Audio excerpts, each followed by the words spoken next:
There you go. There you go. What's going on? What's going on, Dave? I'm good. It's looking real sunny over there in Cali. Dane, what's up? Today is a really nice day. It was a little foggy the last couple of days since I've been back from Wyoming, but the sun is out, the smoke is cleared, the fires have cleared up, and I'm just enjoying life right now. I'm happy to be really healthy. All right, how's the fam? Everyone's good? Fam is good. I'm 2 weeks away from a baby, and we worked hard for this baby. We went to the doctor today. The baby's healthy, 6 pounds in the womb. So, it's just, I know what that day is like because I've gone through it a couple times before. And it's a big day. It's the Super Bowl. It's the chip. And, you take life and the making of it for granted when it just comes when you're not asking. But, this situation is one that I wanted so bad and we had to work so hard for. We lost the baby a year ago at 7 months. And coming back, being resilient, being able to be happy and putting things in our rear view, not sitting in a dark room, and a year later being so much stronger and happier and being able to help people that go through this is very important to me. So we've never not, like the first week this happened, we did public therapy, but we were very confident that we would come out of this and this is what we were dreaming about. So what I know is that your dreams will keep you pushing. It keeps you going. It keeps you living. You got a dream, and a dream has to become a reality relatively fast, or else it becomes a nightmare. So had we not made the move to get right back pregnant again, we would have sat in Corona and been depressed the whole time. Instead, we were happy the whole time, and we found the light in the dark, and a bright one. And it's God's will. So you are one of God's children. Mm-hmm. I always feel that I go through things so that other people can learn from them. And I know that I'm strong enough to deal with them eloquently so that I can lead by example. So if I could do it, you could do it. All right now. What's up, Dennis? What's going on, Shelly? So, just keeping with what Dame is talking about with that dream,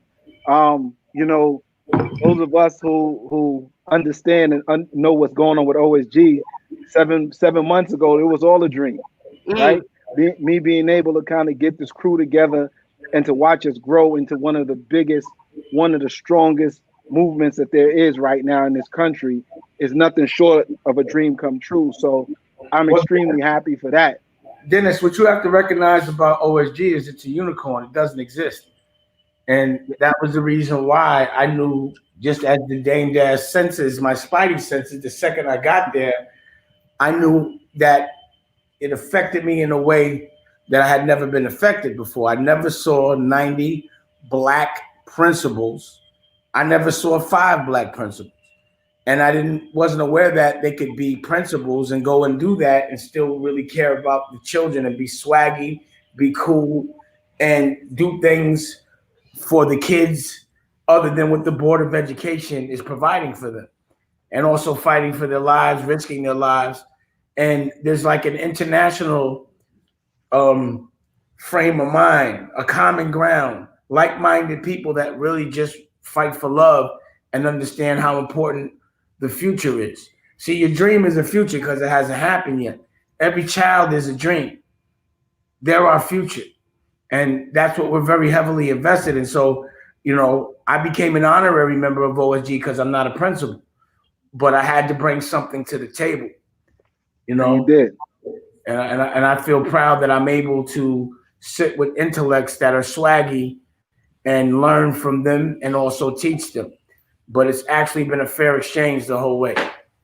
No doubt. And so, Dame, you and I, there's always the faces that we remember on OSG because they're a little bit more boisterous. We know Simone the Lioness. We know my OSG family. We know Dr. Action. We know the entire OSG family. But Dame, Michelle has been with us from almost the very beginning, and we didn't see Shelly's face until September, right? I was hiding.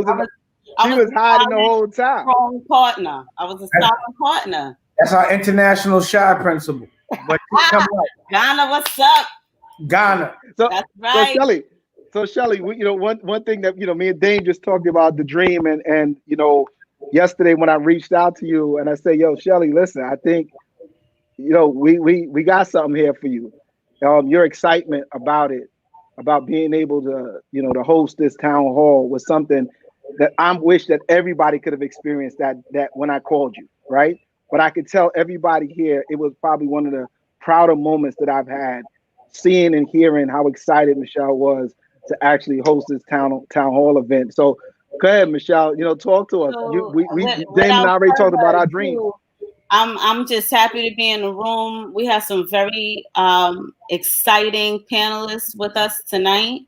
And, it's one thing to talk about something that you're passionate about as an academic, but to be able to have people in the room who have this lived experience and that same commitment to our topic is what I think is so dope, because everybody in here is so powerful and so committed to really disrupting the school to prison pipeline, which is our topic. And we hear that phrase a lot, because it's like a catchphrase that's been around for the last 30 years. But to really hear people who've, been somewhere in that continuum of that experience where it started off young for them in school, whether it was from elementary school through middle school, through high school and beyond, and then whatever happened in the streets, everyone is coming together from a different perspective. And that's what we're going to hear from tonight. So I'm just so excited to get started. Again, our topic is disruption of the school. And Michelle, I want to be clear. Our intention is not to only talk about it, but to fix it. We do not depend on our oppressor to fix anything. My perspective on things is the way the system is intentional. The mistakes are known. You don't have to be dumb. You don't have to be a genius to know this. Right. So for me, it's a genius to know not to fix it, to keep us in a certain frame of mind. And also that's what the commission and OSG, our job is to bring awareness to things, make people accountable. But if they don't fix it, we will. And that's what I'm hoping comes from this tonight. Is one thing to just talk about what we already know and what's already written. Obviously, we got to drop in, little jewels and bring everyone up to speed with some of those statistics that everyone might not be aware of. But it's really to have that solution in the room for us to really talk about, well, this is what it is, but what do we do with that now that we know this is what it is, where we're going to go from here. So Michelle, in short, let everybody know, if you had to describe the school to prison pipeline, what exactly is it that people need to be aware of? Because the guests here today will all have a unique perspective on it, and I just want to make sure everybody knows what we're dealing with here. So it's more than a catchphrase that, honestly, it's been around for maybe the last 3 decades or so, but it's that phenomenon of how we choose to push students out of schools and into the criminal justice system. Sometimes it happens directly, where at certain schools they do have like a police activity that occurs, but then there are more subtle things that happen that are indirect, where we look at suspensions, expulsions, no relationships between anyone at the school and the student, and then their engagement starts to dwindle, and then we start thinking about dropping out, or what's here for me, or the lack of access to programs that other kids are getting, or not having someone that they can talk to that's not necessarily the teacher. So we have all these little subtle things that happen that ultimately push our kids out of school, and a lot of that happens through like federal, state mandates and policies that have transferred from, really for our people, from the days of slavery. So they've just taken a different like stamp on it, but it was that same thing of keeping us out of equitable situations that keep us profitable and culturally rich. And Michelle, for me, what I've learned is that the prison system, they actually build the prisons based on who can't read and who fails in school. You are absolutely correct. And the only thing that's presented to us is either an education that only provides you a 9 to 5, which keeps you in debt, or the dream of playing basketball or another professional sport or being an entertainer. And school provides only those two things. So it's almost like a setup to say, yo, nobody wants a 9 to 5. We broke. That's just survival. I can't do nothing for my family or my kids like that. I'm going to bet everything on basketball or football. And that's like lotto. And then once that doesn't work out, jail. Right. They know that your other alternative, your survival skills, is to do something criminal. So it's set up. And then we learn that just being in jail is a business. And then when I have personal friends that go to jail, you know what happens in jail? They work out, but they're fed food that makes them way less healthy when they come out. They're not prepared. They have anxiety.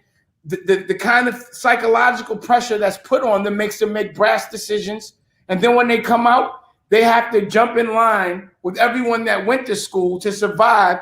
And there is no out. There's no criminal activity they can do or a sport they can play. So what does that leave you with? Depression and more crime.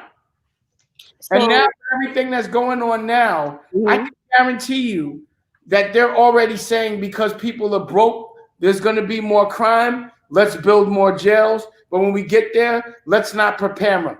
Let's make them keep this cycle and pass it along. And the reason why people go to jail is because they're trying to make money. So at the end of the day, financial empowerment and showing these kids how to be independent entrepreneurs and learning how to actually sell something other than something illegal, I think that's the key. And that's my little take in it. So you're absolutely right. When you get out into the system, as a people, we're strong, we're proud, and we're going to survive no matter what, right? That's a given. But when we start looking at the school to prison pipeline, they're tracking our kids from 4 years old. Like the first time I even heard that, to know that they're watching pre-K babies. This is, how can you suspend a pre-K baby, a 4-year-old? But the reality is, based on policy, you're right. Large money makers are building entire communities around prisons, right? That's the main food for the prison. But they're banking on the backs of our kids when they're 4, put 15 years on it, and they're going to start figuring out how many beds they need to house our kids, our sons, our daughters. So this is why having this discussion right here is also important. Even to think about people who are in jail right now, 68% of males in the federal or state prison system right now don't even have a high school diploma. But how do you judge somebody that's just surviving the only way they can, and all this unrecognized trauma that's triggering these different reactions?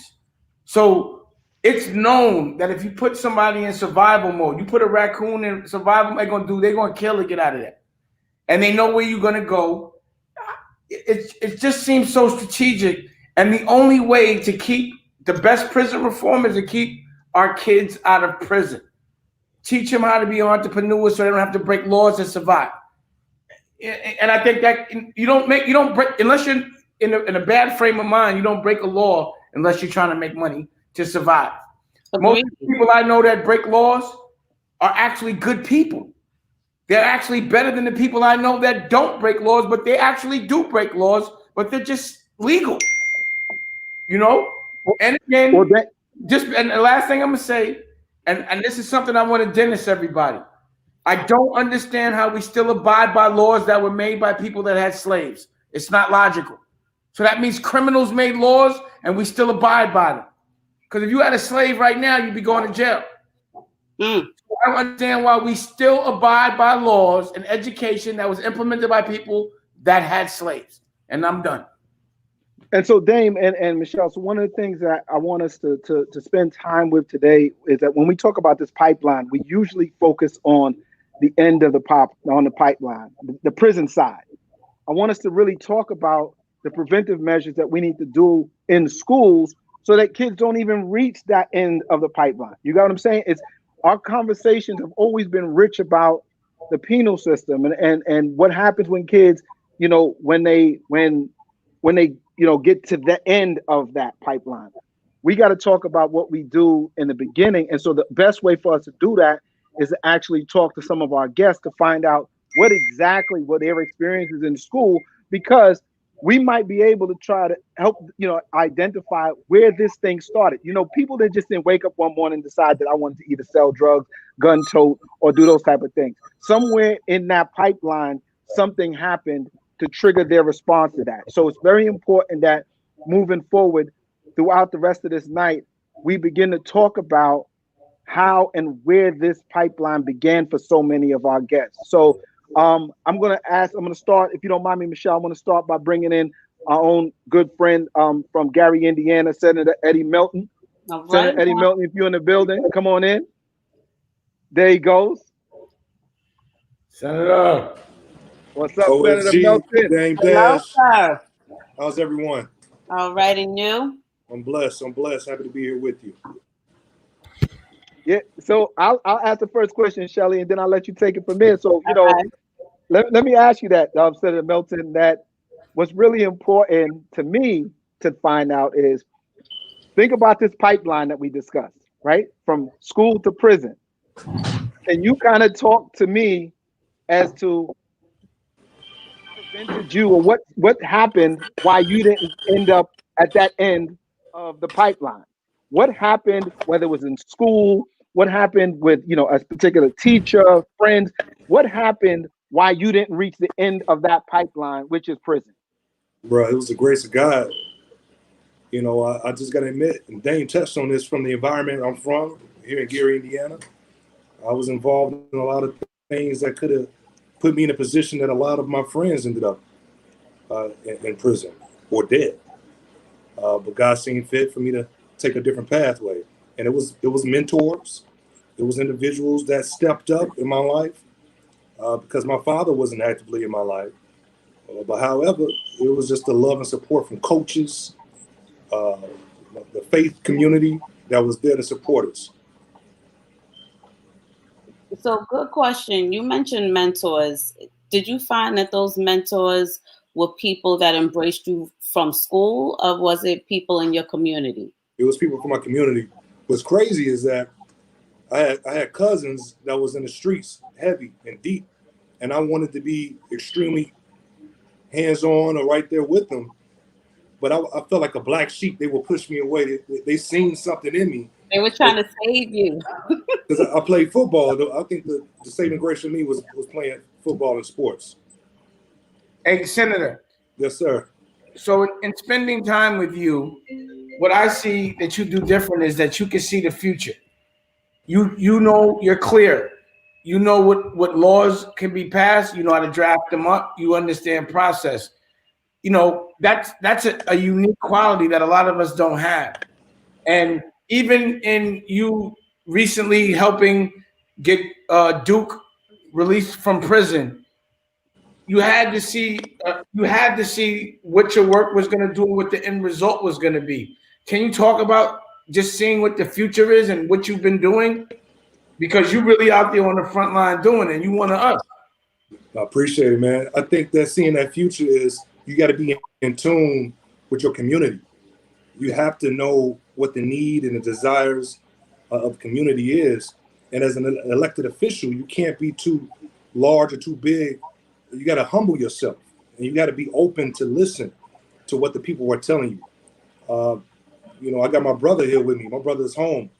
I told folks he was up for a double life sentence, commuted to 30 years. And the grace of God, this man is him right now. It's been a week since. And let's not forget, he can fight. He can fight. He got them hands. He called out Roy Jones. You gotta give it on. We gotta give him a proper introduction. Yeah, you gotta get that a proper introduction. You want to pick that man up from jail so he can spend time with his children, bro. And that's real. Well, so let me make the proper introduction, because we'll have to leave in a little bit, and we're extremely humbled to be with you all. 16 years ago, Charles Duterte was a 19-0 boxer that just made it into the pros. He made some decisions, and I'm sure he'll talk about it, but he's redeemed himself. But at the grace of God, This man faced a double life sentence in prison, federal. And that time got cut down to 30 years. And I tell people every time I talk to him on the phone, you would never know that he was facing double life before that time was commuted. So we petitioned the Obama administration. I think it got down to 30 years. And he already served 16 of that. So myself and several other advocates, Ms. Alice Johnson, Brother Weldon, and so many other advocate groups, Troy Bly, we reached out to our network within the White House. And for me, it was Brother Jerron Smith. And I asked him, I said, you have to look at this case. He shared it with the president. And you got to give him his props. You know, he took it and he signed the clemency for Duke. And Duke, for the first time, and I'm going to say this, and I'm going to shut up because I think he has to tell his story. What touched me, again, is his faith. But secondly, was to see when he left, his son was 2 years old. And to see him embrace his 18-year-old son in the airport, that did something to me. So, ladies and gentlemen, we got Mr. Charles Duke Tanner that's here with us today. What's up, everybody? What's going on? What up, Duke? What's up? What's up, Dave? What up, Duke?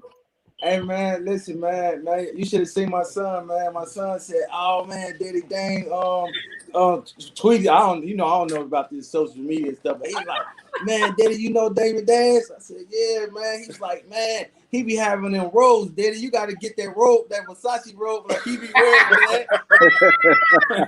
Everybody know about the Versace. Yeah. How you guys doing, man? We're good, Duke. How are you doing, bro? Listen, man, I've been free a week today, a whole week. You know, I gave back 2 life sentences in 2016, and they reduced it down to 30 years, but they didn't. They denied my clemency petition. You know, I was kind of heartbroken, but you know, I had faith. I kept pushing, and the base. I've been listening to what you guys been talking about. And I would like to add to what we're doing is great now, because now you got us all coming together as a collective. That's the only thing. That's the only way this stuff gonna stop. You know, you just can't have the guys in New York pushing, or the guys in Indiana where we from pushing. We got to come together with the guys from Indiana, LA, New York, all over, and try to get some of these laws changed, because it's just unconstitutional, man. You know, I was 24 years old. And a judge looked at me and told me, man, I'm going to spend the rest of my life in prison. You know what I mean? And there's nothing you can do about it. And it was my first arrest, you know? And this brother right here, man, like I told some people earlier, he my hero, because even though he's younger than me, but he was out, I've been watching and hearing him, all the good things he do to the community. And I feel that it's a lot of our responsibility for these younger kids, because somewhere they got lost. You know what I mean? And we got to start grabbing them, you know, so they don't even have to go through this, you know. But who how many people trying to do it?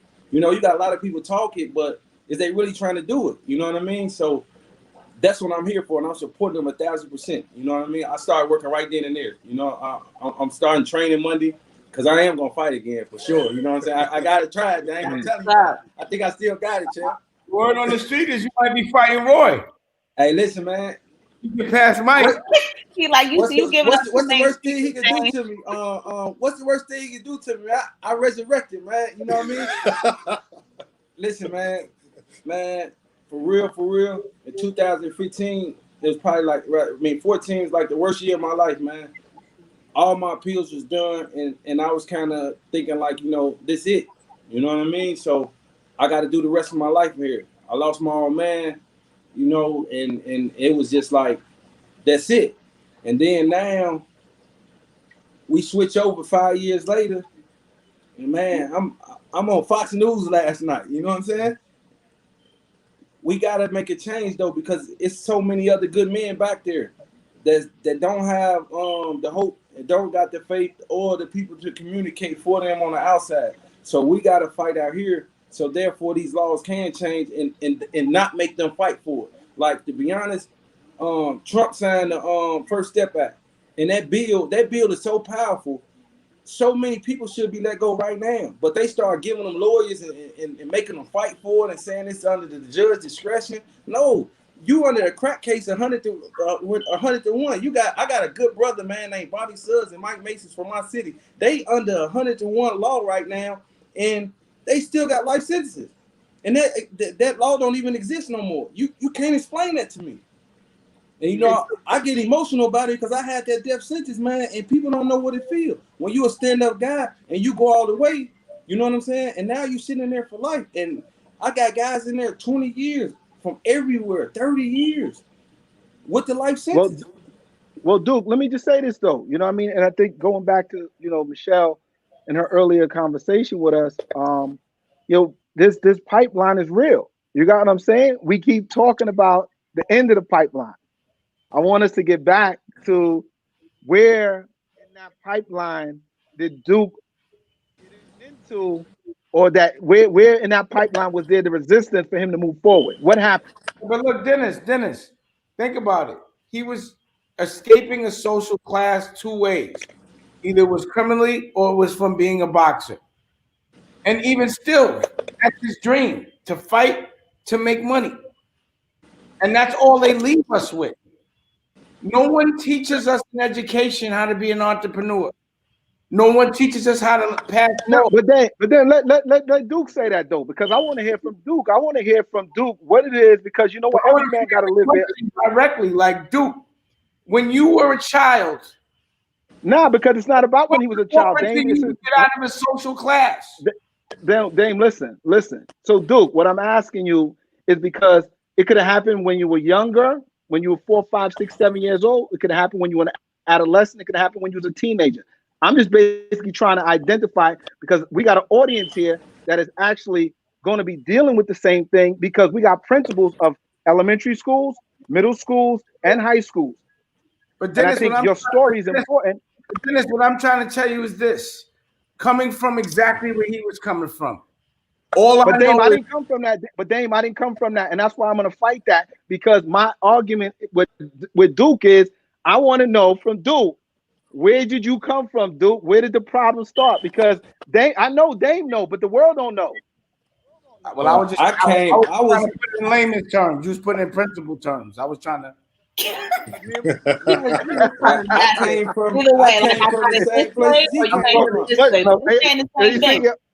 So you know what? So here's the problem.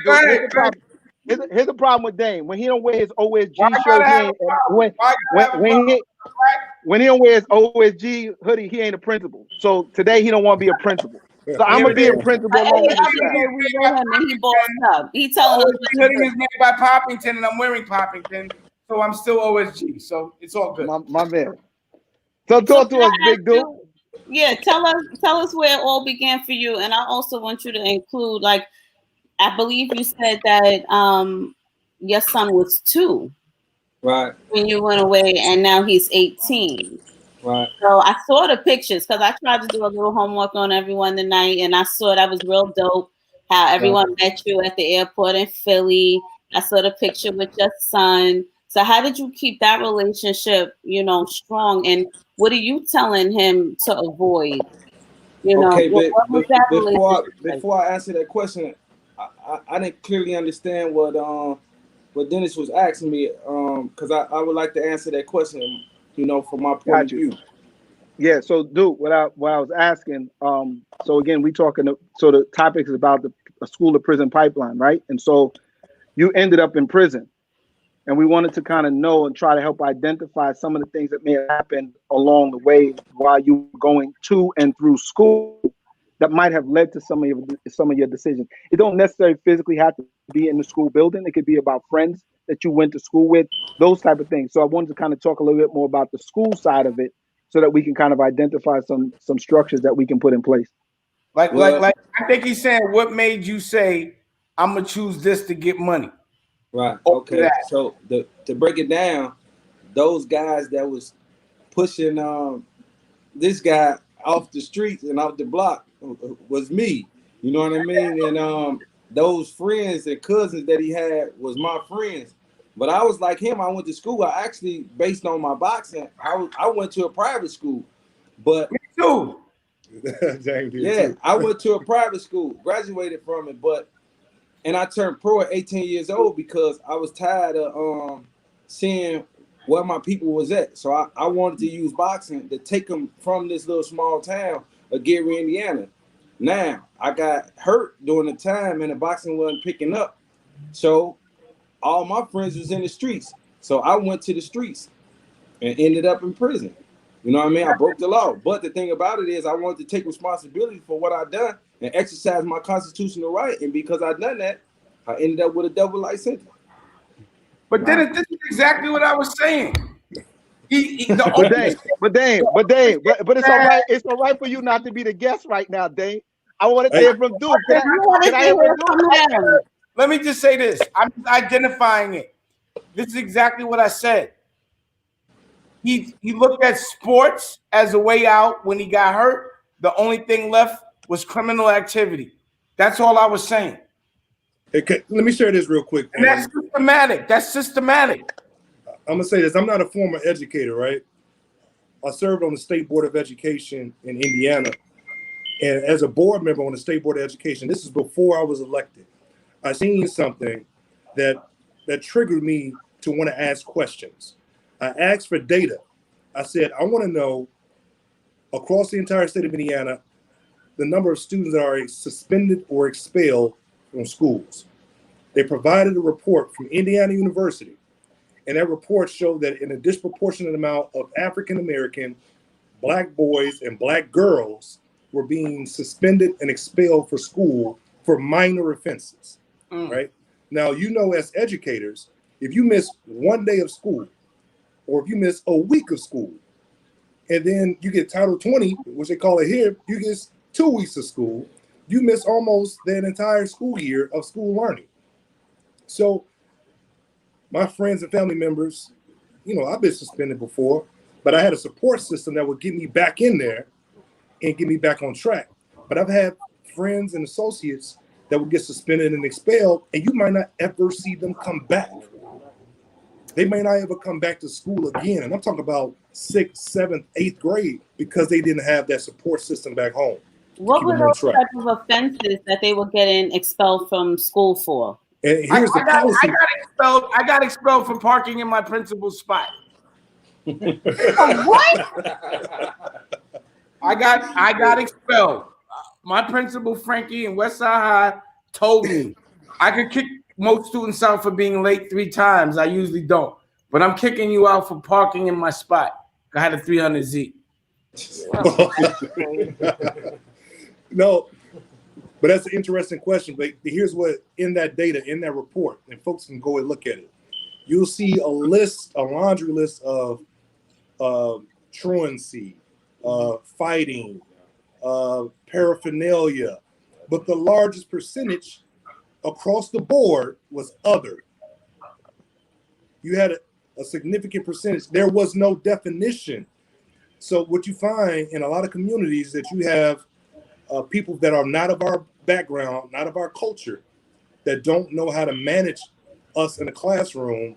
And when they get frustrated, they don't know how to manage the students, they'll send them out. They'll kick them out. Then you get the suspension. Then you get the expulsions. Then you get people just not returning at all. So I think it's cultural.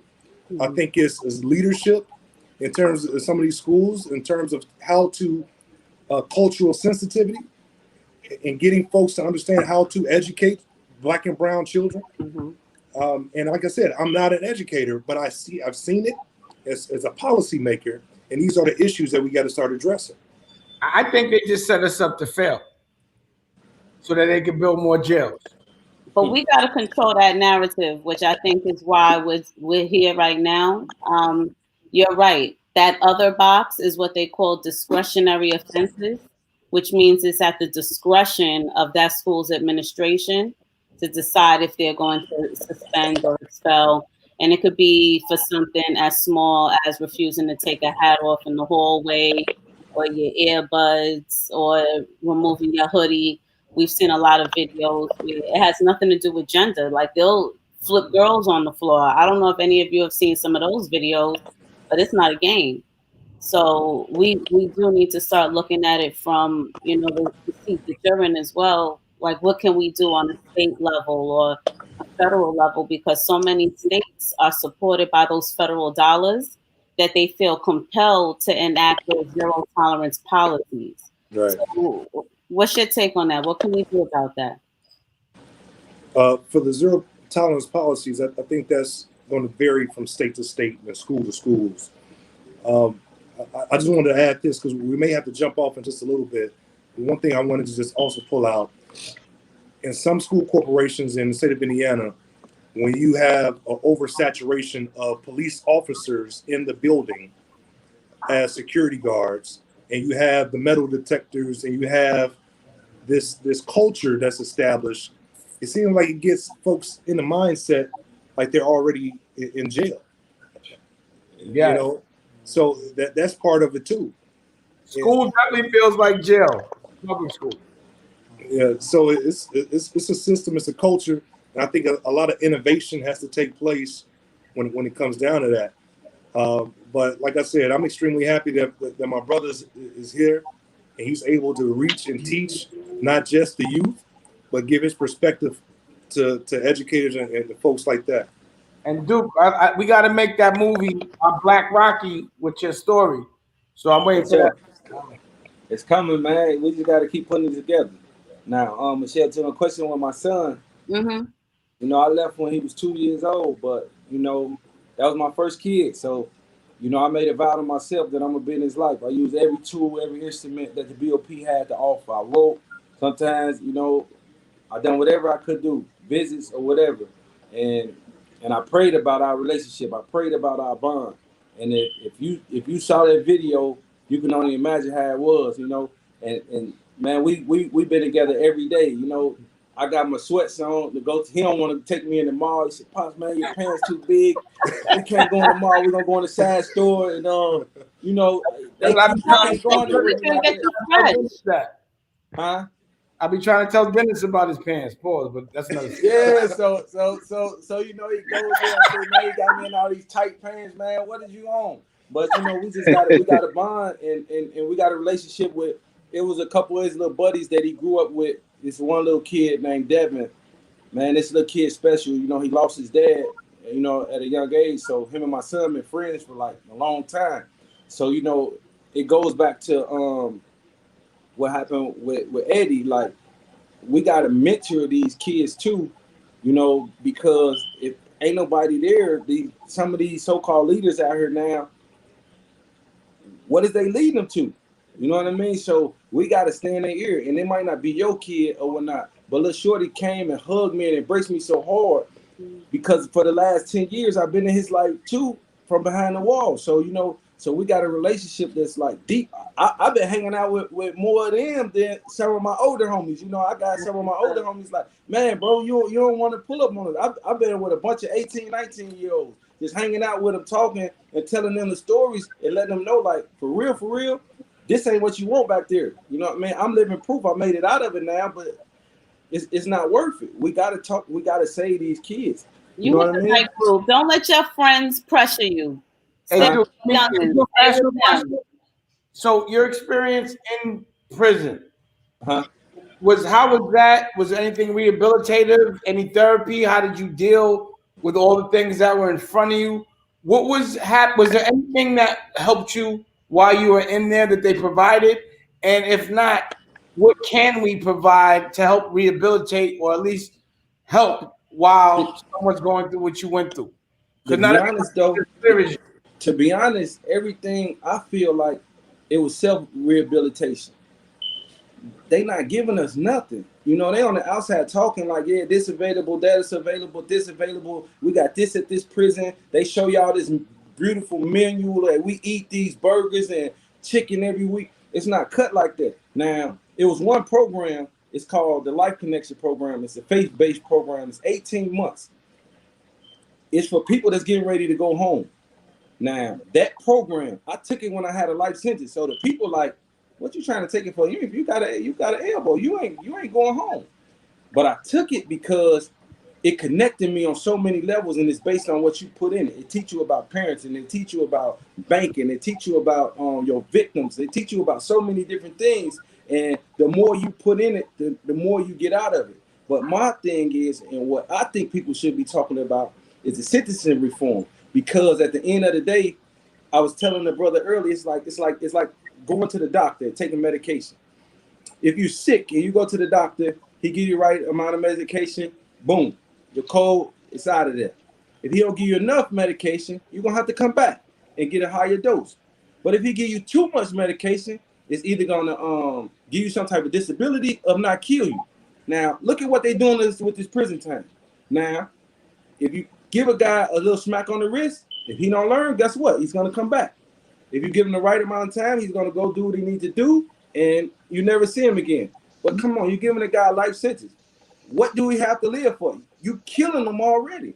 Thank God I didn't get killed, and I overcame it. I just say my tolerance was high. You know what I mean? That's why I tell people now I'm allergic to corona. I can't catch that. You know what I mean? My faith too big for that. But we need to work on those type of things as well, and that's how we're gonna help each other and really put some programs in. But we need some outside programs to where we are responsible for. They put the programs in. If I've been at the joint 10 years, they let me teach the program. I might charge you a book of stamps. They ain't gonna tell you never come. I'm gonna give you the certificate. What did you learn? You got the program on your sheet. You know what I mean? But you didn't benefit from it. You know. And I get it. And the last question I wanted to ask you was, when you do find out you're coming home, what do you feel about supporting yourself and how you're going to financially take care of your family when you get home? How does that make you feel, and what's your plans moving forward? And what does the general person that's in that situation coming home think and concerns? And how that goes back to the medicine situation. A lot of guys in my situation, they get that type of time. You know, you got some people that get short time, and they so-called friends and families get to, they get the break in camp. This, that, and the other. So therefore, dudes come home to nothing. You know what I mean? But at the end of the day, you have to be able to plan. And actually, man, this brother was talking about that later, to where, he was teaching me even things that I didn't even learn, saying like, look, after next month or whatnot, I want you to sit down and start writing out, like, how much did it cost you to live this month? What did you need and what did you just want? And so therefore we can have a kind of little balance on what does it take for you to survive, and then you got to go out and get it. Now, if you didn't have a situation to where you could go work a 9 to 5 or go get another job, what do? You don't do nothing. So 9 times out of 10, guess what you do? You end back up doing what you was doing. That's what I'm saying? Continue. It's preparing you to come back. That's it. And so that comes with the prison reform. They not giving the trays out no more. They keeping you, like, for example, I was all the way in Pennsylvania. I'm 500. I'm from Gary, Indiana. Why you didn't send me to a jail in Indiana? You send me all of these miles away because you got all these prisons and you just want to put bodies in there. We bodies on top of bodies on top of bodies. For what?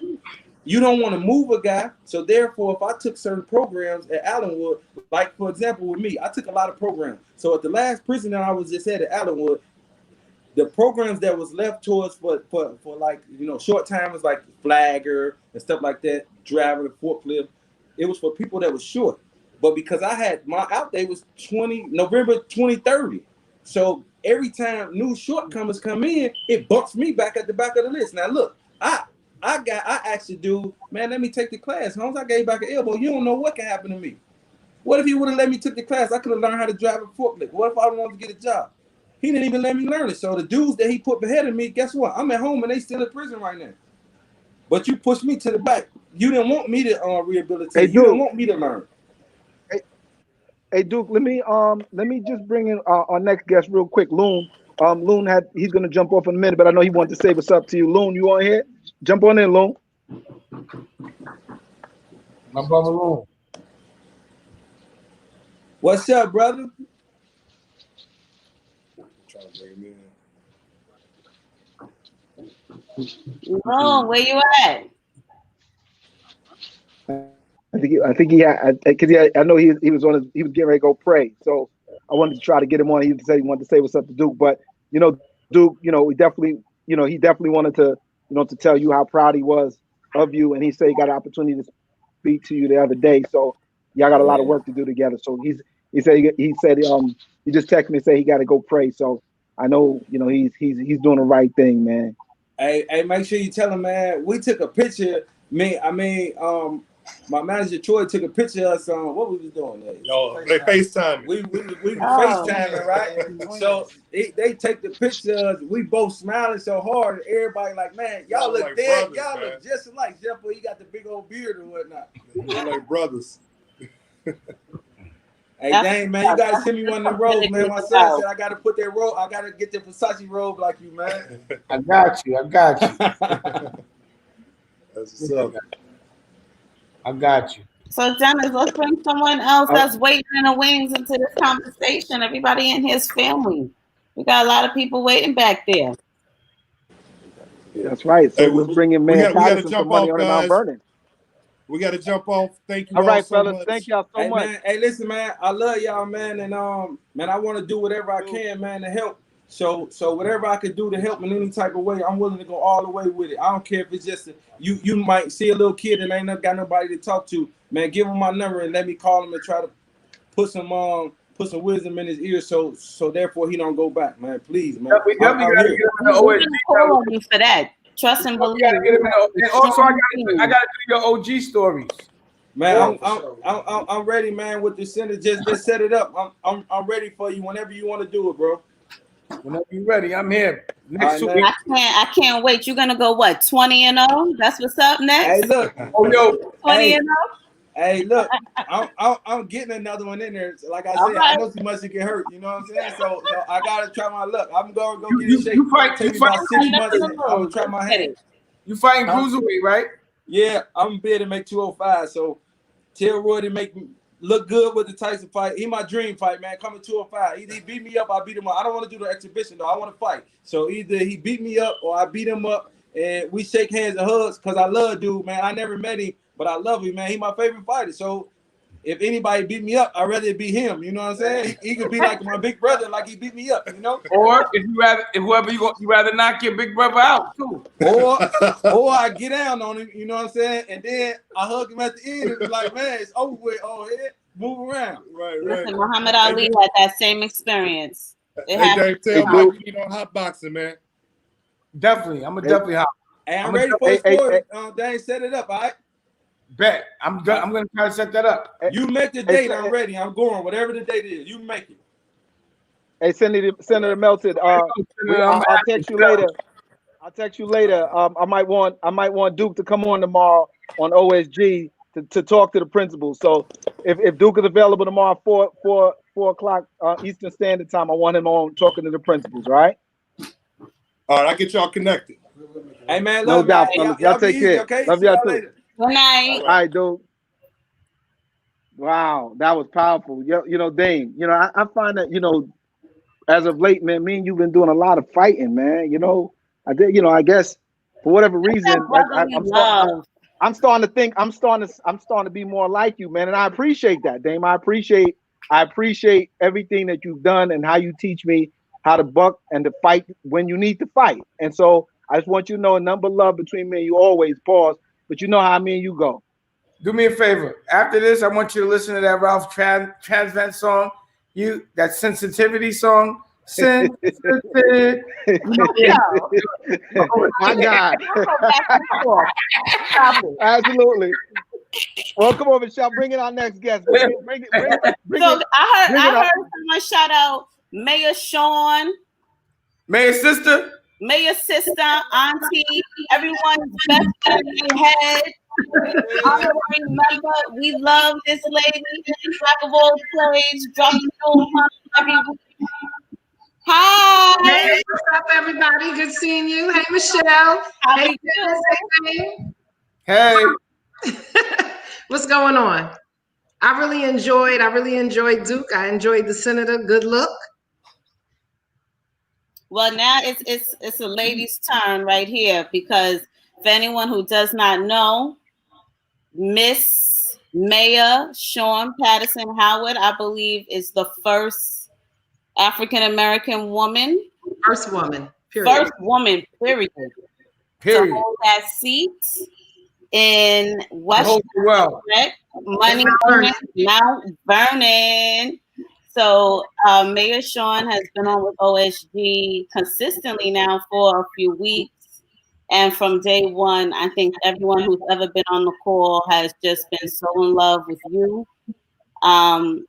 You know, you just have a natural way of speaking to us, and it's so passionate and real and authentic. So we couldn't let one town hall go without hearing from the Honorable Mayor Sean Patterson Howard. So you could talk on either side because you've held many jobs. You know, you've told us about directly on the front lines, men and women. We know that you're big on bail reform, penal reform, and you know, just talk to us about like the schools in Mount Vernon and what you see happening there. Well, I mean, you know, when we're talking about the school to prison pipeline, this is a national issue. This is a national issue. Every day in this country right now, over 48,000 young people are in a facility, are in some type of detention facility, whether it's an adult prison, whether it's a juvenile detention facility, group homes, over 48,000 young people. And when we talk about the school to prison pipeline, it's real because we're not investing in education the way that we're investing in incarceration. I'm gonna say that. We don't invest in education, we invest in incarceration. And so when we're looking at, you know, some people say, oh, we're spending $20,000 a year on students, $25,000 a year on educating a young person. Look, Louisiana in 2014 spent the least amount a year on incarcerating juveniles, and that was $45,000 in 2014. Okay, New York was spending $350,000 a year. You can send a person to Harvard. You could send 3 or 4 students to Harvard annually for the amount of money that we're spending on incarcerating one young person in the state of New York. That's real. But when they come out of jail, when they come out of these group homes, they're not coming out with a Harvard education. They're not coming out with a Harvard pedigree. They're not coming out with Harvard connections. I didn't say Howard, I said Harvard. I went to Howard. But so when you're spending $350,000 a year on a young person, to incarcerate them, to lock them up, and to give them nothing. And when they come home, they have nothing. We're setting them up for recidivism. We're setting them up. So the school to prison pipeline is real. The prison industry complex is real. It's no joke. One of the biggest things you said, so kind of what causes it? Because that was one of the questions y'all were asking earlier. We have so many of our young people, and you said it, our young people are traumatized. We talk about the ACE studies, you know, and what trauma young people have gone through. They have a parent in incarceration. Are they at home and watching a parent being beaten? Are they verbally, mentally, emotionally abused? Do they have food to eat every morning on a daily basis? What are they seeing in the neighborhoods that they're growing up? What's causing them to lose their focus? And do you have a parent who's addicted? And then we expect them to go to school, and we expect them to go to school and focus. And no one's understanding why a lot of our little young boys are acting out. None of us understand why our young girls are a little fresh. Because when we're at home, we treat our young girls and our young boys like they're adults. We are in such a rush for these babies to grow up. And so that's what we call a parentified youth. 8-year-old little girls shouldn't be twerking and working. They should be playing with dolls. But we're talking about, look, you ain't no baby. Stop crying. Shut up. Do this. You know, take care of your brothers, take care of your sisters. And then we send them to school and we want them to sit there and listen to a teacher. Some of these are the same kids that we have at home taking care and helping to take care of the house and the babies because parents are working. And that's real. So it's not a judgment, but we can't treat our babies like grown people at home and in the community and then send them to school and want them to sit and be taught all day. And so we're always talking about the young boys and their rate of incarceration. Well, the girls' rates of incarceration and disciplinary action and expulsion from school is catching up quick. It's catching up quick because people don't see our children as children. They see them as a threat. So a young man at like 10 years old, you treat him like he's someone 16 or 17 years old and you kick him out of school. It's the same thing with our young women. They tend to be a little more physically mature. They got a little more attitude with them. And because hold on, Mayor Patterson. So you use the term attitude. I can't go no further without bringing in my sister Priscilla Etchie. Come on in, Miss Attitude. Come on in, Miss Attitude. Hey, Princess P, Social Butterfly. Hello. How you doing? Priscilla, you're muted. Sis. Unmute.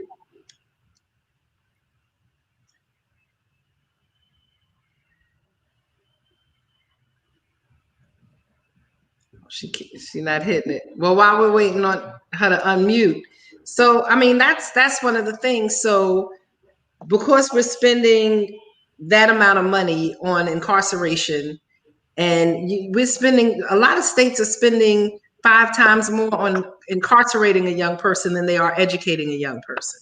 Right. That formula is backwards.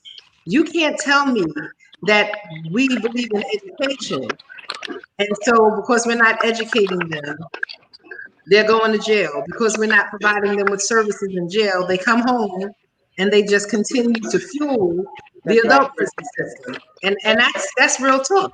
I'm not a socialist. I'm just a realist. And that's right. Mayor Sister. The reason why I call you Mayor Sister. Interject really quick because I'm Miss Attitude, as Dennis said. The reason why I call you prison pipeline is very personal to me because I was in it. You know, there's something inherently wrong about sending youth to school and then pushing them into the prison pipeline. It's an educational and a societal mishap that's happening right under our noses. And if we don't do something now to dismantle it, it's going to continue to degrade our communities. So I've experienced it. I've been inside of it. I went through what's called the PENS petition when I was 13 years old, which for those who don't know, that's called a person in need of supervision. And when they coerced my mom to sign me over to the state, then you become a ward of the state. And then you are basically caught up in a system, as my good sis Sean said, is $350,000. I had it at $148,000 a year. That's $400 a day to house a juvenile. Think about that's the national average. That's the national average. So when you talk about New York, we're closer to 350,000. We're a little bit more than that a day. But when you know, so when you balance New York and Louisiana, that you're coming out with that mean score. But in a lot of our communities where you have higher rates of detention, you're talking about that higher money that we're paying for, and it's Black and brown communities. So how do you Mayor Patterson, take that, hold on a second. money back? Michelle, I promise not to bother. I promise not to interrupt again. But Loon came back on. He said he just wanted to come in and say hello. He has to leave and speak in the Mayor Patterson, you, and Priscilla. So come on in, Loon. Hey, Loon. Hey. Assalamu alaikum, my brother. Unmute.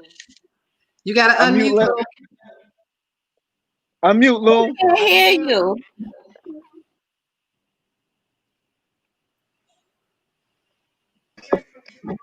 There you go. Yes, welcome. How's everybody doing? Wonderful. Good, Loon. All right, listen, I've been here listening, and of course, coming from Harlem, I can relate to all these different scenarios, all these different variations of, destroys the. Hold on a second.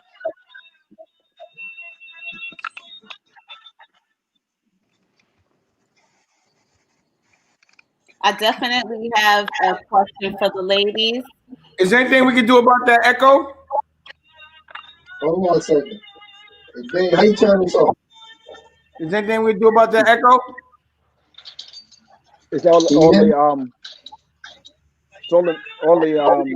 not talking.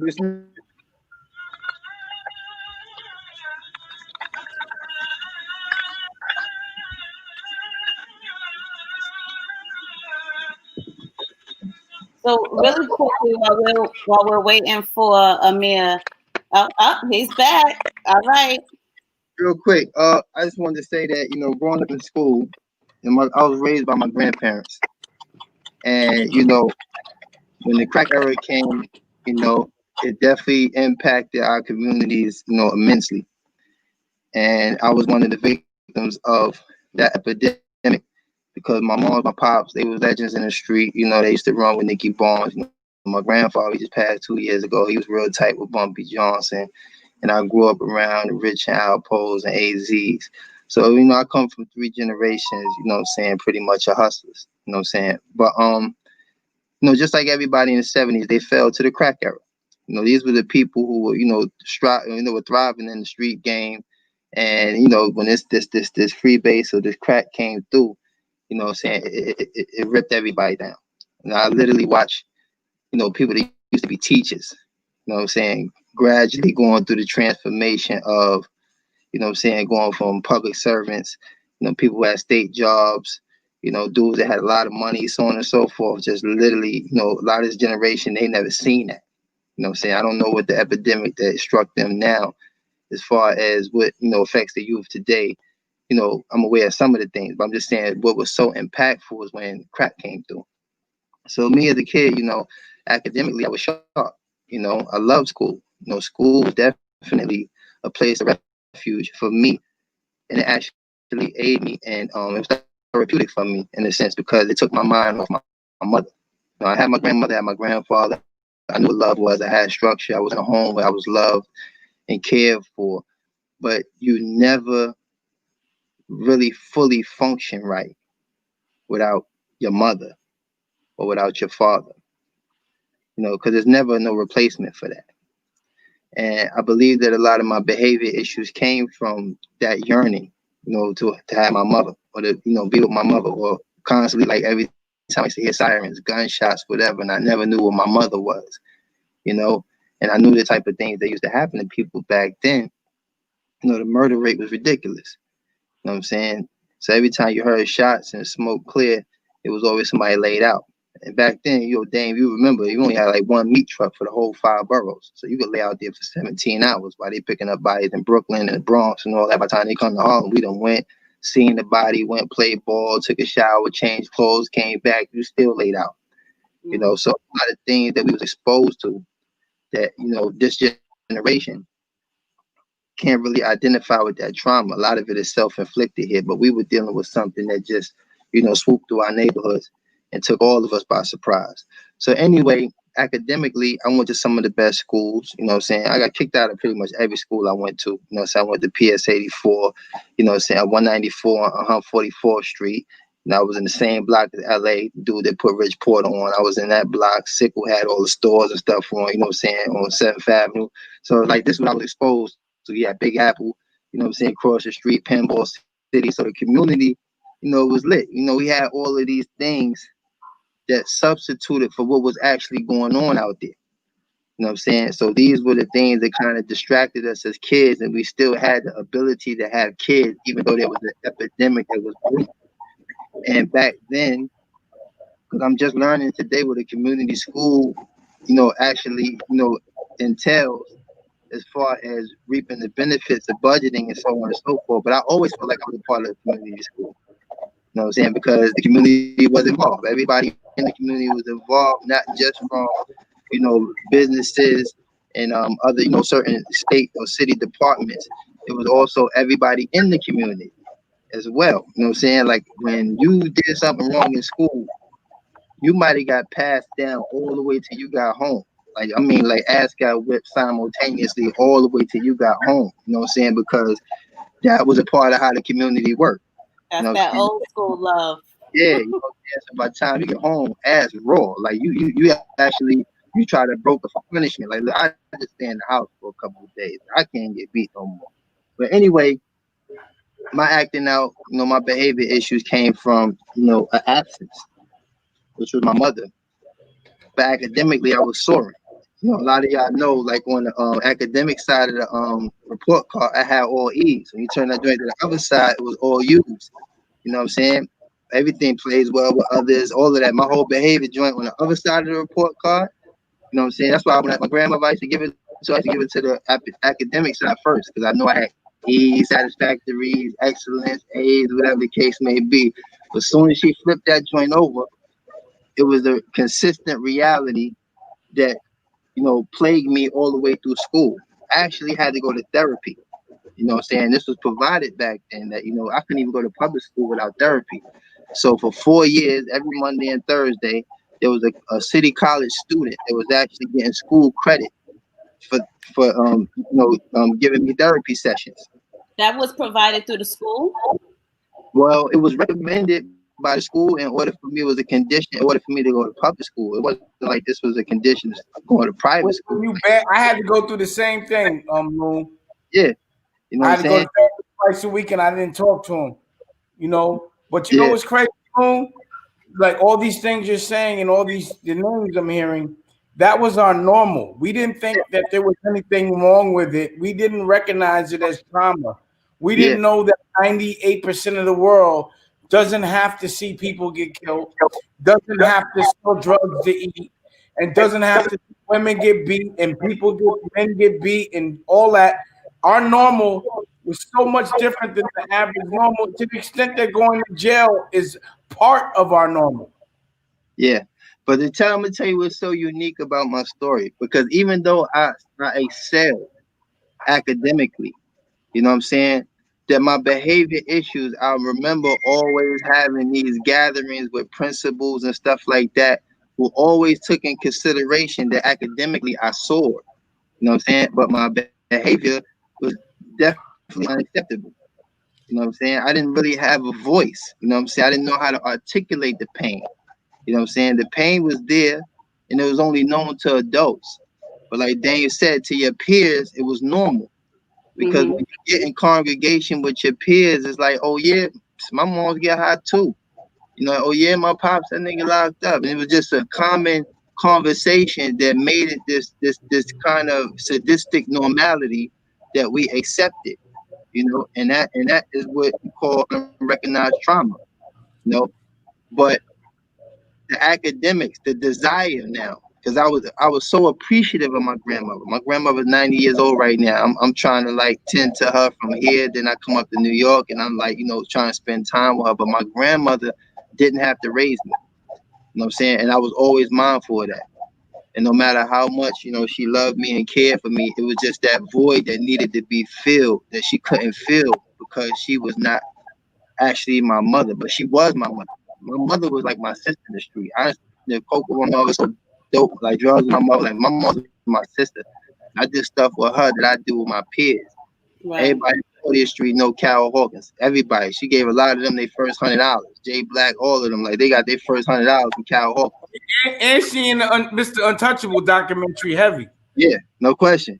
You know what I'm saying? So I was like, that's Loon's mother. I couldn't believe it. Wow. Okay. Yeah. You know what I'm saying? So now this is the funny thing. I didn't start declining rather, until I moved to California and went to Beverly Hills High School. What brought that on? Well, my godfather, that was a well-to-do school, or you were, what brought that on? Well, basically, I was the original Fresh Prince. You know what I'm saying? Like this is 89. A friend of mine had got shot in like July, and that was kind of like the straw that broke the bull's back. Because at the time, I'm doing unspeakable things that never get home. You know what I'm saying? So now when it got like close to home, and it became recognized now that you ain't just out there fighting. You know what I'm saying? Because we was fighting. We grew up fighting. I fought 75% of my friends. Like you couldn't even be friends unless we fought. There was always that great area. He's from 40th. That's one of the wildest blocks in Harlem. 40th. Yeah, okay. Yeah, we had to fight. It was always that underlying mystery, like like I think like what you just said, like what you trying to say, or like when girls come around, it's like, oh, you acting different. Like it was always we had to suffice those things before we could really, really share space. So I fought 75% of my friends before we become friends. So I grew up in that environment. So now when it excelled to shooting, my grandma was like, nah, you out of here. You know what I'm saying? So my godfather, he was George Jackson. He passed in 2000. He's the guy that produced Crush Groove, Disorderlies, New Jack City, Thin Line Between Love and Hate, the Eddie and Malcolm show. He was president of Motown. He signed 98 Degrees. He had a real spill with Dame. Everybody, he even knew Dame. He called me one day like, "Yo, who was this Dame Dash dude?" Because Dame got lit with him on the phone and all that. This was in George is out his element because he was a movie guy. Clarence Avon had brought him over to Motown, and he got his first taste of what the music business was like from Dame. He literally called me like, "Yo, who is this Dame Dash dude talking to me like he crazy?" I said, "Yo, that's not Dame do." You know what I'm saying? Like, I don't know what to tell you. I don't know what the conversation was about, but I wouldn't take it that serious. That's just him expressing himself. But this is serious. This was like, it wasn't even like something that was going forward. It was just like crazy because he had under the tutelage of Clarence Avon came and took this position in Motown because he was a movie guy. That wasn't his element, but he still did good. He signed 98 Degrees. He bought you Nick Lachey. So anyway, I get to Beverly Hills High School. This is where this is where you least likely to think that a person would start to decline in his scholastic career. And that's what really took place. Because now I was exposed to things that was totally contrary to what I was exposed to in Harlem. It was a whole different thing. Basically, I didn't think you could be so rich that you're miserable. So I want to bring the ladies in on that as well, because it seems as if, no matter where you are, we're all prone to getting in trouble, right? And that's the point I wanted to make. And I want to also share from the ladies' perspective. So Ms. Priscilla and Mia Sean, can you jump in on this right now? We've heard stories from Duke, Luna Mia, about what plagued them, and Dane has even come and said he's had a lot of the same experiences from a male perspective, but we know that our girls are equally as likely to get in trouble. And I know Mayor Sean, you just touched on that in terms of at home sometimes our girls are a little bit more mature, and then when they get back into the school, they're faced with issues, with the teachers and things like that. So could you consider just bring us all together, because I think we're saying the same thing. Like, what is that perspective from being a young girl growing up in this system? What was that like? It was challenging because you don't have a safe circle that will actually allow you. You don't have teachers at the time that have the bandwidth to ask you a 3-word question: are you okay? They don't have the bandwidth to actually see if you're okay.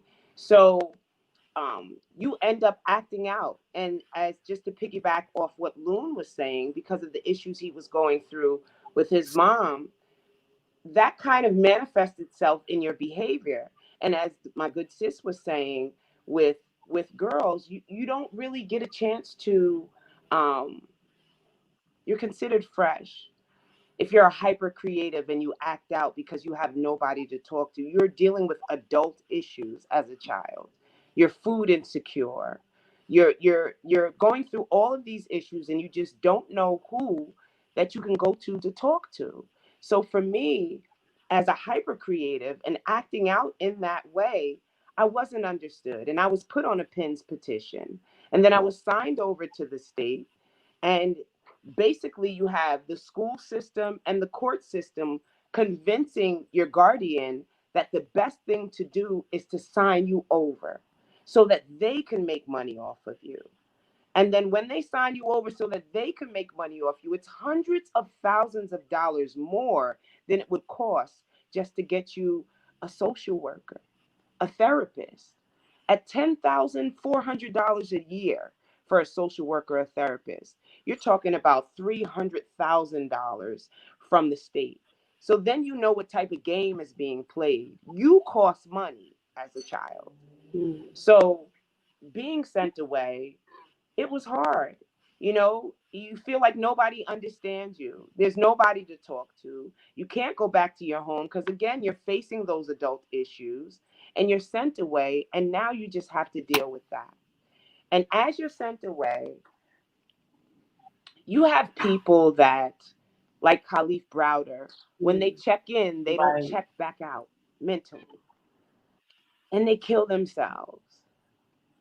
If it wasn't for the grace of God in many of our lives, in my life, what I can say is I would have never checked back in. But I chose to become better and not bitter. I chose to take those vicissitudes I went through and channel it into creating programs to help people like myself that had nobody to go to. If it wasn't for platforms like this that actually speak on the subject of the school to prison pipeline for the solutions, what would we have? It's a tough situation, especially for girls, because this war on our Black and brown children is not gender specific. It's boys and girls that are being affected by this issue. So, I mean, for me, what I can say is it was tough. And it took my praying grandmother that prayed over me day in, day out. And those prayers still affect me to this day and push me through and allow me to do some of the work that I'm doing now. So I'm grateful for that. But like I said, it's a challenge for females. Yeah, This is I just want, amazing. Go ahead, Edna. yeah, real quick, I gotta go. I just want to expound on that. One thing I learned about, the female perspective. I have nothing but women in my family. You know what I'm saying? A lot of women in my family. So it's either you're gonna be a protector or you're gonna jump double dutch. That's really how it goes. Like in Mm-hmm. my, you know what I'm saying? Like my little brother got caught out there. He got real attached to the girls, and it affected him in some other way. But my point I'm trying to make is, when I grew up in an environment that women like Priscilla, or women in general, like yourself as well, Michelle, if you didn't have, what I'm saying, like a wild brother, what I'm saying, a no nonsense father, what I'm saying, or like some killer cousins, or whatever the case may be, you was fooled. You know what I mean? And that's really how the hood used to work. It's like, you get actually, makeshift brothers, or you forge these type of allegiances with other men in order to put some security around you in an environment that's like the jungle, and that's the thing about what I witnessed, and I never condoned it, and it always like I'm a protector. Anybody in my family will tell you that I'm super overprotective about the women in my family, you know, and these type of things I used to see growing up, and I understood the plight of women in my neighborhood. It was sad to see girls who really was trying to push through, go to school, and really try to like hold on to their dignity and their honor. Because the one time you relinquish that innocence, you know, dudes in the hood ain't gonna never they ain't gonna never let you live that up. And you always, and every girl, just like every guy at some point, we all make the mistake and elope with the wrong dude. It'd be like this Kilimanjaro cab or whatever his name. Like, why you mess with that dude? Then next thing you know, your whole life is revolved around this dude's mental state. You know what I'm saying? And it's like you literally got to check in with him to actually go and try to pursue an education or a life. It's all contingent upon whether or not it's acceptable to him. And I used to hate that stuff because it's like I always believed in building women up, building your peers up, like being loyal to the process. It's like we all in a situation together, but you got predators. You know what I'm saying? And this is where accountability has to come in our communities. Like we got predators. You know what I'm saying? That dudes that prey on the weak. And those are the dudes I hate. I used to bully bullies. I don't like bullies. I never liked bullies. I never liked dudes that would impose their strength on people that was weaker than them. I used to hate dudes that used to come around junior highs from high school. It's like, high school. How you come around junior high trying to like push your line or whatever case may be? But not to digress. It's like that's something that I know for a fact destroyed a lot of women education is that one innocent choice, what I'm saying, to entertain intimacy or whatever the case may be, or try to establish a relationship with a dude that sound real nice. First thing in the morning, you going to school, you on the block. We got the nicest thing to say while you on your way to school, while you on your way to work. And once you get locked in, you really messing with a dude on the corner, or you really messing with a dude who's a cold killer, or you messing with a dude that, you know what I'm saying, don't mean you no good. And that one choice, I seen it destroy a lot of girls' lives. I'm talking about a lot of girls, whether it be the dude himself or other girls that's in opposition to your position, they coming through, they bringing you fever as well. So it's like all of these things that That's take just place. hell for us alone. I'm sitting here and I'm listening, and it's like I know as we're about to close up. I want everyone to share like what is your biggest what is the one thing that you want everybody to walk away from this discussion, and it's real, and it's to me. I just heard from you that we have to protect our young girls. Yeah, We have to, try to preserve their innocence. From yeah, talking to you, I heard a respect around community and the importance of a community school. And I'm going to be honest, I actually had never heard what you and James spoke about, where they kind of mandated you to have that twice a week, like yeah, therapy session, because in so many of our schools, there was a lack of guidance counselors and social workers and those people outside of the classroom that our children could really go to where they can have those one-on-one discussions. So yeah. to me, 'Cause that's the biggest takeaway that I've heard from you. And I'd like to also hear from Priscilla and Mayor Sean when we close up. What is the biggest thing that you want us to take away, in terms of how are we really going to disrupt this thing and, keep our kids in school and out of the penal system? I'm gonna Mayor say this, Sean and or Priscilla? yeah, I'm gonna say this, and I'm gonna bounce if you don't mind. I don't mean to skip the line. I really honestly believe, and I said this the first time that we discussed the issues in school. I truly believe that all the root of all of this, the solution, it starts at home. Like we gotta redirect our attention on what we want, because we trying to trim the hedges. Like we gotta go to the root. Because we just recently starting to learn how to identify with all these other sophisticated issues. You know what I'm saying? We're being diverted from the issues that we're familiar with and the issues that we do have the capacity to address. So we finding ourselves trying to get at these big tables and get into the meat of the these other higher echelon issues. When I think that we lost focus on the community. And I think all of us play some, share some guilt of that in some way, shape, or form. And that's kind of what Duke was saying about we gotta get back out here and grab these kids. We gotta get back out here. You know what I'm saying? We done got so I mean it's a lot for just one individual when you're trying to like sustain your own home. You got family, you got responsibilities and so on and so forth. But it does not exclude us from the responsibility to tend to home. And home not just meaning your immediate house. It means the communities that you grew up in. You survived something that the blueprint to that survival. So if you take that, that methodology away, you leave it and you get exactly what you see now. These kids trying to implement the stories they used to hear about certain individuals. Because that's what it is. They going off for all the stories. They watch Paid in Full. You know what I'm saying? They heard stories about Lou Sims and all these type of dudes, that was making noise, and they try to implement it based off hearsay. None of these people were present, to redirect, this false narrative. So we kind of left this generation to fend for themselves. You know what I'm saying?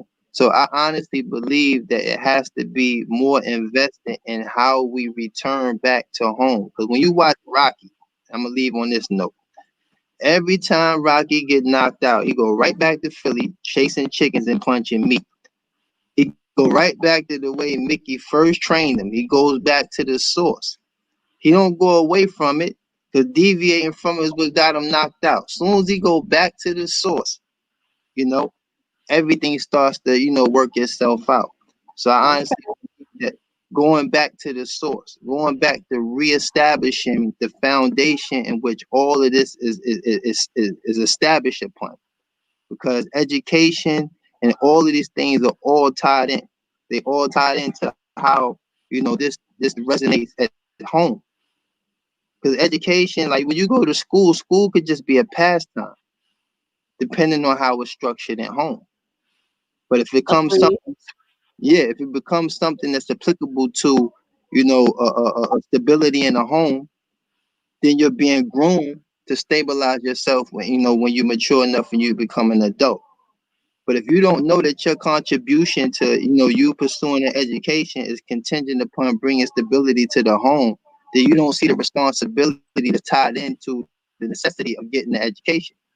Because it's a responsibility as well, but it's also a necessity that you achieve this for yourself. But the responsibility is we have to keep the education in the house. You know what I'm saying? We have to keep that foundation within the home. And it has to be something that, is simultaneous with everything in the surrounding areas as far as the community as well. And that's where I think, a lot of us would be very effective if we were to put our heads together and roll something out that, reflects on, that agenda. Can I bring Priscilla in on that for your final word, Miss Priscilla? And then Mayor Sean? Absolutely. Absolutely. I think I totally agree with Loon. And then there are some of those who do not have both parents in the household or even one parent in the household. But if they do have a parent in the household, I say that they need to work with the social workers and therapists and kind of Scottie Pippen our principals and educators and do the preventative work. If you do the preventative work, you won't get to, as Dennis said, the prison aspect of it. If we do things like fill out our census so that we can get the correct amount of money into our communities, so that we can provide these programs that'll help the children that have been at a disadvantage, like say Loon or myself. And I lastly want to say that for the parents that are in the home, we need to educate the parents on all the resources that are available and make sure we are exhausting all the possibilities before we sign our kids off to the state on like a PINS petition or something of that nature. And many of us, as I said before, going in may not necessarily mean that you're going to make it out. So we have to do the preventative work to ensure that our kids are being taken care of. So that's my take on it. I'm still here, man. I'm here to say. I'm here. Thank you, Mayor Sean. You always give us some words of wisdom, and as we close up tonight, we would like to give you the final word, in terms of what we need to do, to really be disruptive. I've heard a lot about back to the source and the community and the focus on home and, social work and other programs in school. Just tell us, what is the biggest takeaway that you want, everyone to hear today that could be the biggest disruption to what we're dealing with? The biggest disruption to what we're dealing with is that we have to stop looking for everyone else to solve our problems. Okay? So, I know I'm auntie in the head and best friend, but you getting ready to see a whole different side of me, the realist. I'm a social worker. Social workers can't save our babies. Educators, it's not, we're looking for everyone else to either blame or to save us. We can't blame everybody for where we are. There's some real things, and there's real institutional barriers that are against us, but no one is going to be able to save us but ourselves. We're talking about the teachers, the educators, the administrators. People were raised in the civil rights time where everything was against us. And you had a whole bunch of uneducated mothers on the block and church mamas and men who just had character that looked out for our babies. And that's what we've lost. We got we got some money in our pocket, and we addicted to that money in our pocket. And so we'll chase that dollar and we'll chase that relationship more than we'll put time into our babies in these neighborhoods. And so everybody's rushing, they coming and they going, they trying to make ends meet. We've always tried to make ends meet. We've always struggled as a people. We've always been financially disadvantaged, but we still took out time to invest in our young people. And so my challenge is this, because it's not, the only solution is us. My challenge is this: take 2 hours out of a week to mentor and speak into the life and spend time with a young person that's not related to you. Tutor a young person. Have conversations. They're not looking to be impressed by your shoes, by your clothes, by your hair, by your cars. They're looking for someone to have a conversation with them. You don't need a degree to say you're making bad choices. Go to school, pay attention, read your books. Some things are really simple. And I think one of the things is that we've become so sophisticated that we've lost our way. We've become so educated. And some of us got such fat pockets that we have lost the basics.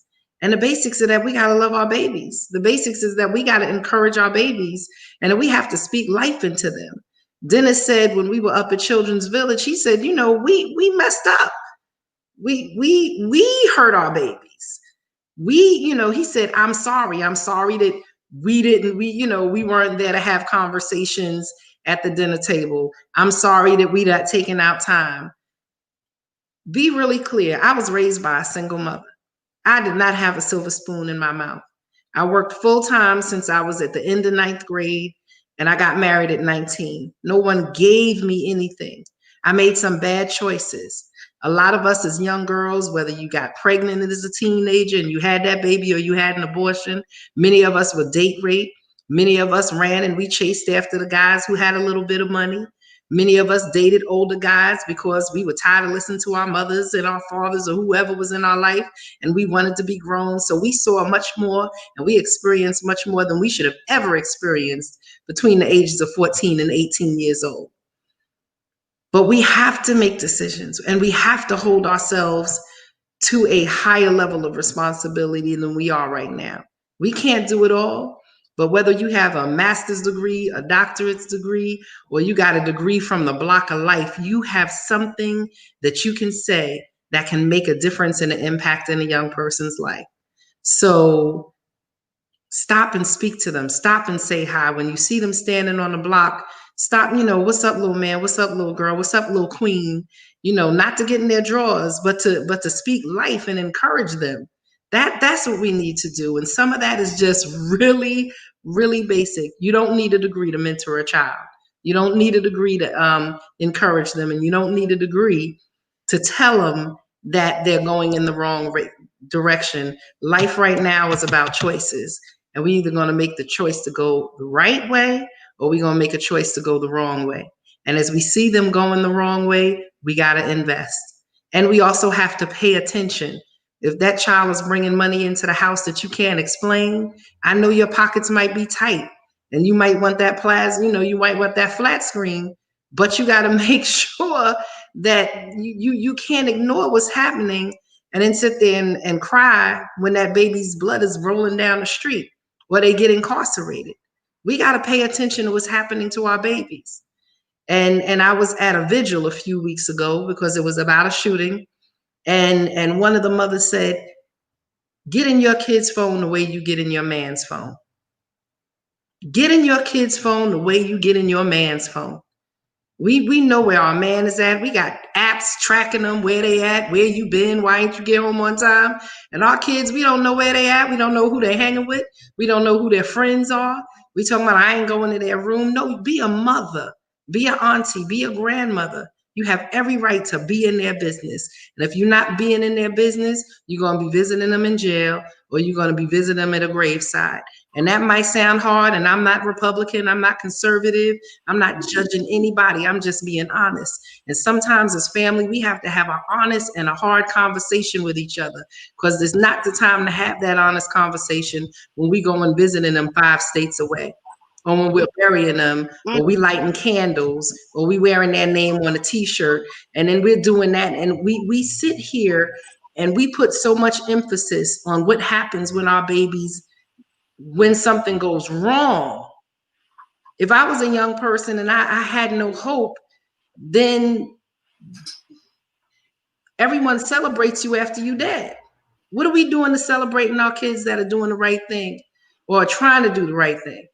But after they die, we got on t-shirts. After they die, we got vigils. After we blowing up, we got 20 by 30, inch pictures of them on the fence. And so we got to sit there and give that same energy to these kids who are trying to do something right or who are going the wrong way, and we pulling them back. We just have to invest in our babies. Superman is not coming to save us. We have to save ourselves. And we had it on the t-shirt when we marched. When we marched, Priscilla, it said, "We all we got and we all we need." And if we sit here and start refocusing on our children and our community and doing what we need to do and stop waiting for somebody else to come and do it, then it's going to be different. We can't talk about what the white man is doing. We got to talk about and have a hard conversation about what we're not doing. And I'm not saying that's for the OSG family, because y'all are in schools and y'all are working with these babies, but I'm talking about for our larger community. What is it that we are not doing that is failing our babies?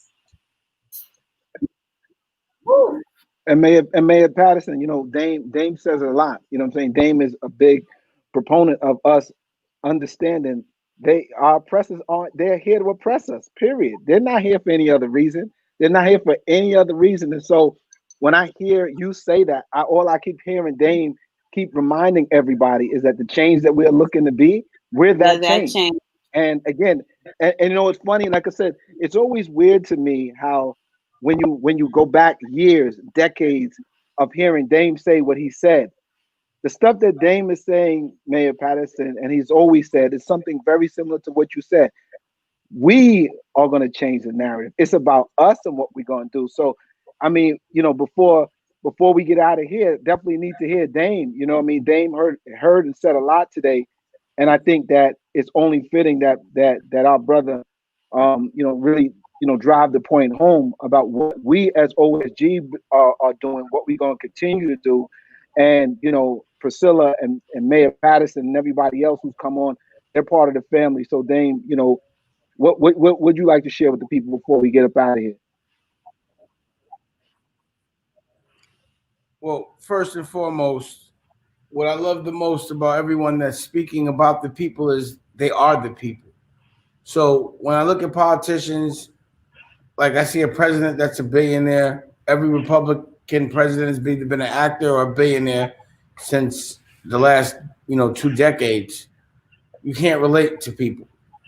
Everyone here has been through everything that everyone else has been through. Everyone here, when they say things, they're familiar to me. They're familiar to everybody. It's all relatable.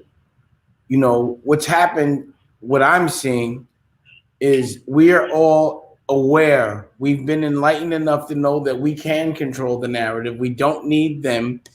And forums like this, where we talk about what we're going to do, we recognize those problems, and we also celebrate the people that are fighting for us. You know, like the mayor. You know, just watching Priscilla, she's about to run for city council. She's going to take her experience and her pain, and she's going to help everyone because she knows exactly what everyone's going through because she's been through it. You know, we're all family, just based on our experience, based on our fighting, based on our unrecognized trauma. Our common ground is that we love other people sometimes before we love ourselves, and that we're very proud.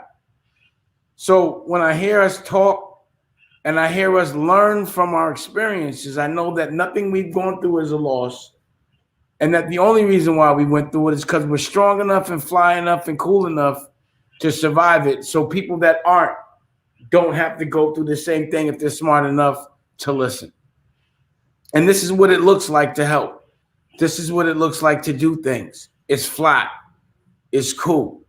Intellectual, fly, brown-skinned people with a common ground to love others, to make sure that the people we love don't have to go through the struggles that we did, that our pain didn't go in vain. And I love that. And I love how fly it looks, you know? So my thing is this. I'm going to make sure the whole world sees this. This is a television network, Dame Dash Studios, DDTV. I've just identified distribution in Atlanta, in LA, in Philadelphia, in Charleston. And I just feel like we have to celebrate ourselves. Our oppressor won't. It's strategic. We know what we got to do, and we're doing it. So we're doing well on their terms, having the mayor and people like us running so that we can make sure they're regulated, but we don't depend on them.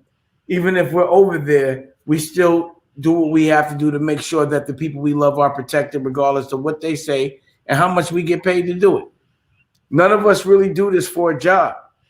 We do this because it makes us feel good, because we know why we're here. It all gives us purpose. And my last thing I want to say is dream big. Dream of a world where we're in control, meaning people that are like-minded, that want other people to win, that don't want to oppress people so they can get ahead. And also making other people aware that we don't have to depend on them, that we can do it ourselves. That's what this is. That's what we're doing. We're not complaining. We actually have action behind our passion. And I'm proud of that. And it's us. And no one's going to document this. No one's going to showcase this. No one's going to give the narrative that we help each other, that all we need is us, but us. And we'll do that. So the future looks bright. And whatever we're going through now, I think, relatively speaking, it hasn't been a long time. You know, it's just, we've just had enough relatively fast. And this generation isn't having it. So I appreciate all of y'all. I appreciate everything we're doing collectively, because we're also showing that we can stick together. We can have a disagreement. We can not see things exactly the same, but come to a common ground respectively. And we can help each other win. That's what ultimately keeps us strong individually. So collectiveness individually makes us stronger. And I appreciate all of y'all for that. And this is not the first. This is not the last. This is what? It's not the first. We've done it, but this is definitely not the last. Yes. We're going to do this all the time. It's going to get bigger and better. We're going to tour it. When the end of the world opens back up, they're going to really feel us physically. I'm looking forward to it. Dream big. Everyone here, if y'all want to be president, we'll help. You want to be mayor? We'll help. Congressman, we'll help. Senator, anything y'all want to do, we could do. But you do have muscle behind you legally. Dame, man, I appreciate that. Dame, thank you so much, Dame. And you know, Priscilla, to see you here, to see Mayor Patterson here, to see Michelle here. I mean, it's Dame and I honor to be on this stage right now with y'all, because the power that you three possess is something that I can honestly say, this is the representation of OSG right here. This is what OSG represents. Not only what me and Dame is doing, but what you three do on a regular and consistent basis. So, I got to give a shout out to my entire OSG family. I know y'all are here supporting. I know y'all, you family. The whole OSG family's here. All the educators who came on. I saw, a brother that I'm going to try to start spending some time with, Dr. Sean Rux, who's a deputy superintendent as well. I saw him jump on, so enough respect to him. Again, everybody who took the time to come out and to hear what we had to say. This is not a conversation you could ever have in one sitting. You can't have it in 2 hours. You can't have it in 10 hours. The school of prison pipeline is something very, very real. And I feel like we're going to continue to have that conversation. We're going to continue to talk about the start of that pipeline, so that our kids don't even make it nowhere near the end of that prison, that part of the pipeline, which is prison. So I definitely appreciate, my wife who's on here, Denise. I know her and Kayla, my daughter, are downstairs watching. I see Natasha Span. I see Lays. I see everybody. I see Simone, the Lioness Kiyoki. So I say this, y'all, before I get out of here, I want to pay homage to you, Michelle, because I know what this meant to you, and you were one of the most amazing hostesses that I've ever seen, and you allowed the guests to speak and everything else. But we're really, really proud of you. I mean, you truly represented OSG to the fullest today, and this is only the beginning. So I think I speak on behalf of the entire OSG family, that we love you, we respect you, and we can't wait to see what happens next. So, Dame, I know you had something to say before we pass it over to Michelle. What's up, Dame? What's happening? I just want you to know, again, we're going to have this bumping in Ghana. all over the I continent. can't wait. Remember. This is a game changer. You did your thing. We appreciate everybody. The commission. Just know that anyone here that is a part of a very big family, OSG, Dame Dash Studios, the commission, and this is what real power is: helping people and leading with love, fearlessly, unapologetically, and fun. Unapologetic. But what I wanted to say this: what I love most about everybody is y'all never get on here unless y'all fly. Everybody look good. I gotta appreciate that. You know, the mayor always her hair. I don't know. What do you do to make your hair? Hands off me. Every time.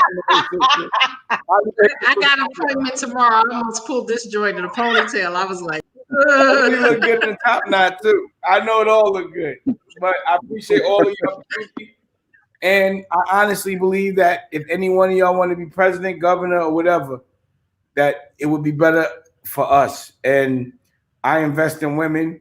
Me and Dennis know his wife is the boss. My wife is the boss. Y'all, no doubt. We're here to do whatever y'all tell us to do, and we'll take any abuse you want to give us. We appreciate y'all. Thank you. So, in close, go ahead, Shelly. Thank you. You know, one thing, none of this is possible without OSG number one.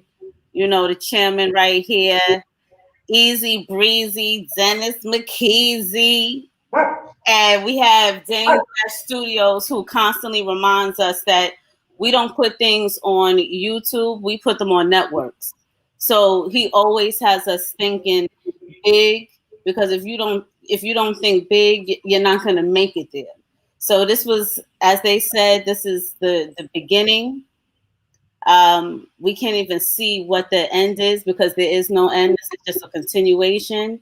I was just very honored to be in the space of people who have so many varied lived experiences, and we could really showcase this to everyone who might not be as well versed as everyone that was on the panel today about really what we need to do in terms of creating those solutions for the disruption of what's happening in Black and Brown or economically disadvantaged communities. And one thing I can say is that from day one, Dame has always spoken about us being economically sustainable for ourselves. And we heard that over and over again about not letting other people dictate and create our narrative. It's time for us to do it on our own terms, our own accord, you know, and in a collective. And so many people came on here that were already family. The stories were very similar, and none of this was scripted. So it just shows how massive this issue is. But the fact that we're all here committed to one purpose, all I can say is sky's the limit. And thank you everyone who stuck it out with us tonight. And I appreciate it, because this is like my little debut. And y'all helped me down. Thank you. And on that note, good night. Killed it. Congratulations. Killed it, Shelly. Thank you. I love all of y'all. Priscilla, my sister. Yeah. Ralph Trasman.